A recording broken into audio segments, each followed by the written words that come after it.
Sekarang kita bahas terkait dengan apa sih dampaknya stres itu terhadap karakter, tubuh kita, atau keseharian kita. Seperti halnya yang tadi saya ceritakan terkait dengan klien saya. Dampaknya itu terhadap klien saya itu adalah dia susah tidur. Bahkan makan pun gak nafsu, bekerja juga nggak bisa konsentrasi. Nah ini yang umum yang terjadi ketika kita menghadapi satu masalah atau ketika kita stres. Dampak yang ditimbulkan dari stres itu adalah pertama kita sulit tidur atau ada gangguan untuk tidur. Yang kedua mudah marah dan cemas. Seperti di video yang eh, awal, kenapa politisi, ustadz, bahkan artis bisa marah. Mungkin mereka bisa menyangkal, oh saya tidak ada masalah. Tapi sebenarnya di bawah pikiran mereka, di alam bawah sadarnya, mereka punya masalah dan itu yang menyebabkan ada perubahan karakter terhadap mereka, sehingga mereka mudah emosi, mudah marah, itu karena faktor stres. Kemudian ada masalah pencernaan. Nah, biasanya stres itu menyebabkan pencernaannya ini bermasalah. Jadi kalau misalkan contoh sederhana adalah kalau Anda memiliki penyakit MAH, salah satu faktornya adalah itu karena stres. Nanti di video berikutnya saya akan coba bahas terkait dengan MAH penyakit MAH yang disebabkan oleh stres. Itu seperti apa sih? Kemudian ada penurunan daya tahan tubuh. Artinya Anda jadi rentan sakit karena stres itu. Terus kemudian kesulitan berkonsentrasi dan merasa tidak termotivasi. Jadi Anda tuh kalau stres itu malas mau ngapa-ngapain. Sepertinya buntu pikiran ini. Nah, dan satu hal lagi, dampak yang lebih eh, parah dari stres itu bisa mengganggu tubuh Anda menjadi yang tadi saya katakan bahwa rentan atau lebih apa ya, daya tahan tubuhnya atau imunisasinya juga imunnya kurang, menurun, dan itu ke fisik Anda itu menjadi rentan juga, Anda mudah sakit-sakitan. Contoh misalkan kalau stresnya kronis, itu hormon memproduksi kortisol atau hormon stres itu menjadi tinggi. Nah, itu akan menyerang eh, atau menyebabkan MAH, menyebabkan kelelahan mental dan kecemasan. Terus, nah gangguan kecemasan ini yang seharusnya Anda punya levelnya di sini, karena Anda stres, jadi meningkat. Jadi ya Anda merasa cemas terus atau seperti di video saya sebelumnya, jadi overthinking. Kemudian masalah fisik. Nah, ini yang penting buat Anda. Dampak dari stres itu terhadap tubuh adalah bisa menyebabkan tekanan darah tinggi, gangguan pencernaan seperti tadi MAH ya, kemudian insomnia, kemudian Anda sering sakit kepala, sering pegel sini, belakang. Bahkan yang lebih parah lagi bisa menyebabkan penyakit jantung atau penyakit-penyakit lainnya. Nah, ini nih dampaknya. Mungkin kalian tidak mau atau tidak ingin stres itu memberikan dampak yang negatif terhadap tubuh kalian atau pikiran kalian. Bahkan karena stres ini sendiri akan merubah atau bisa menyebabkan perubahan karakter atau sifat Anda yang tadinya Anda sabar menjadi emosian, menjadi marah karena tidak bisa mengelola stres itu. Nah, sekarang bagaimana cara mengelolanya? Oke, simak video sampai dengan selesai. Dan kalau Anda punya pendapat terkait dengan, oh kalau saya untuk supaya tidak stres, saya lakukan begini, begini tuh, silahkan tulis di komentarnya. Kita bisa berbagi apa yang Anda lakukan ketika Anda menghadapi kondisi stres, supaya tidak berdampak negatif terhadap pikiran dan tubuh Anda. Silakan. tolong komentar Anda untuk di-pin supaya saya bisa cepat merespon. Dan mungkin dengan komentar Anda itu bisa berbagi ke teman-teman yang lain bahwa ini cara efektif untuk mengelola stres atau mengatasi stres. Oke. Nah, banyak hal memang cara untuk mengatasi atau mengelola pikiran supaya terhindar dari stres itu sendiri. Tapi pertanyaannya, apakah dengan cara yang umum dilakukan itu, stres yang Anda hadapi itu atau yang kita hadapi itu sifatnya sementara atau permanen? Nah, ini yang perbedaannya. Contoh misalnya gini, oh kalau saya untuk mengatasi stres saya shopping. Memang bisa shopping, bisa menurunkan stres Anda. Tapi setelah selesai shopping, apakah stresnya hilang? Belum tentu. Bisa saja stresnya akan muncul lagi. Atau misalnya, oh kalau saya memancing, betul, itu juga bisa. Tapi apakah permanen atau stresnya hilang? Belum tentu juga. Nah, atau oh saya bisa dengerin musik atau bertanam, betul itu, sangat betul. Itu salah satu cara untuk menurunkan tingkat stres. Tapi lagi-lagi, ketika stres itu muncul atau masalah itu Anda pikirkan lagi, stres itu akan muncul lagi. Jadi tidak berhenti hanya di situ. Saya akan membuat beberapa hal yang bisa umum dilakukan dalam untuk mengelola stres. Pertama misalnya di video pertama dan kedua, saya pernah mengajarkan terkait dengan latihan pernafasan.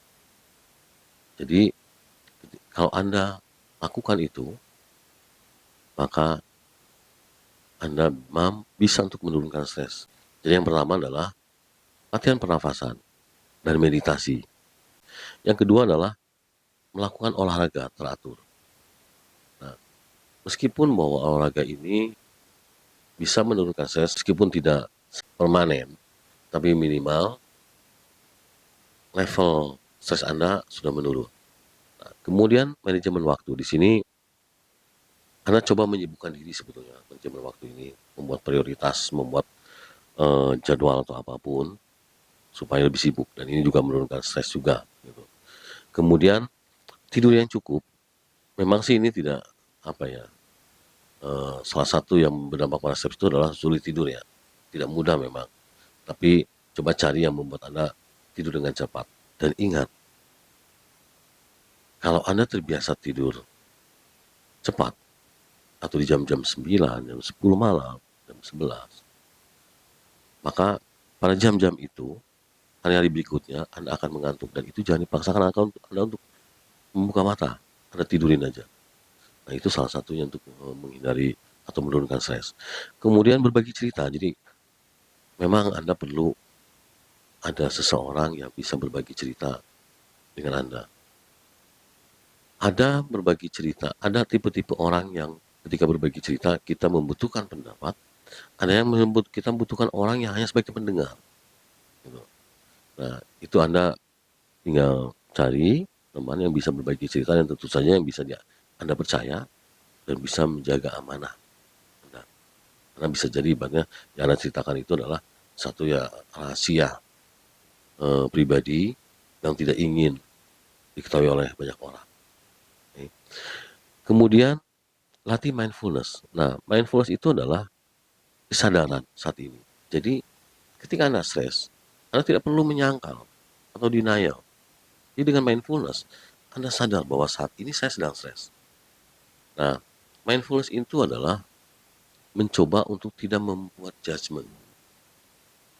Mindfulness itu adalah kita mencoba untuk membuka pikiran, membuka hati, dan membuka keinginan atau open will.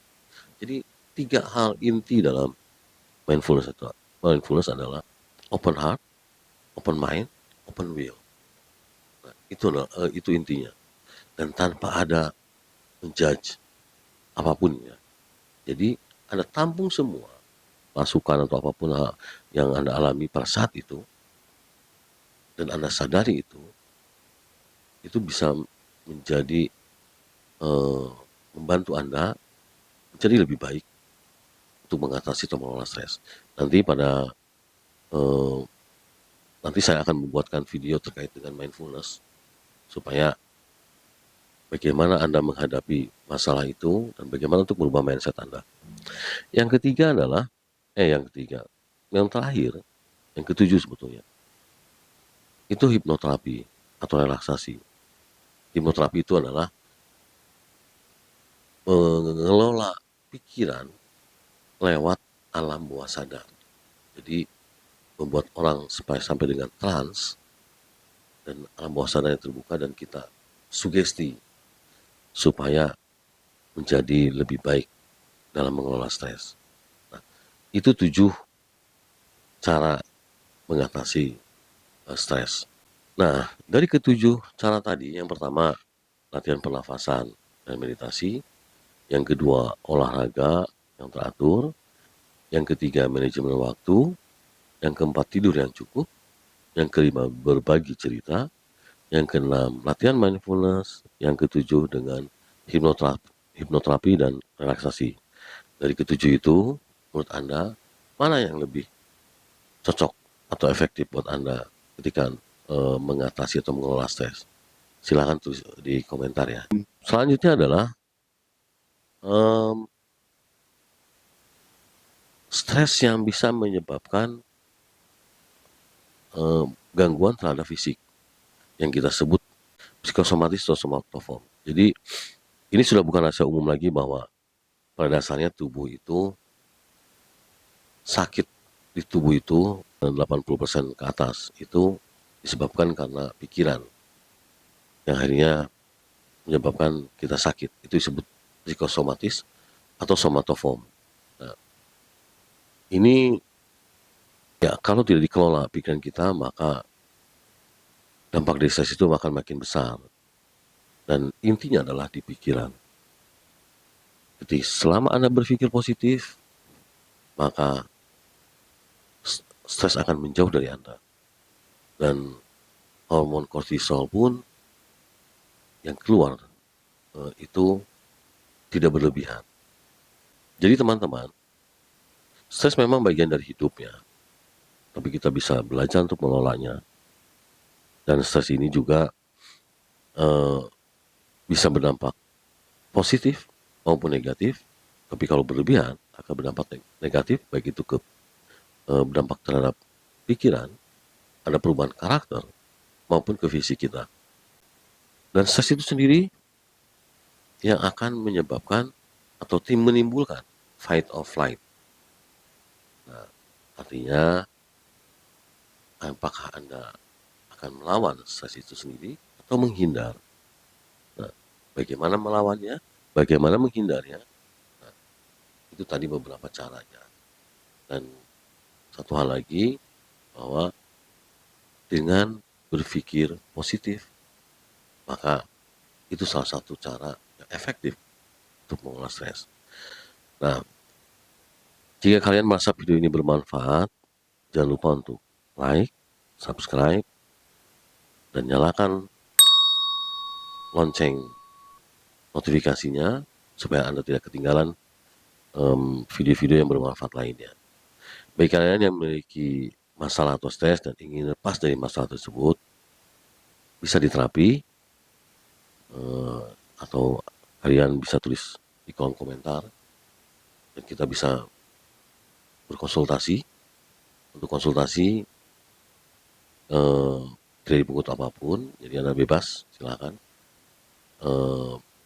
Insya Allah saya akan menjawab semua apa yang menjadi permasalahan yang Anda hadapi, dan bagaimana untuk mengatasi atau mengelolanya, nanti kita berdiskusi.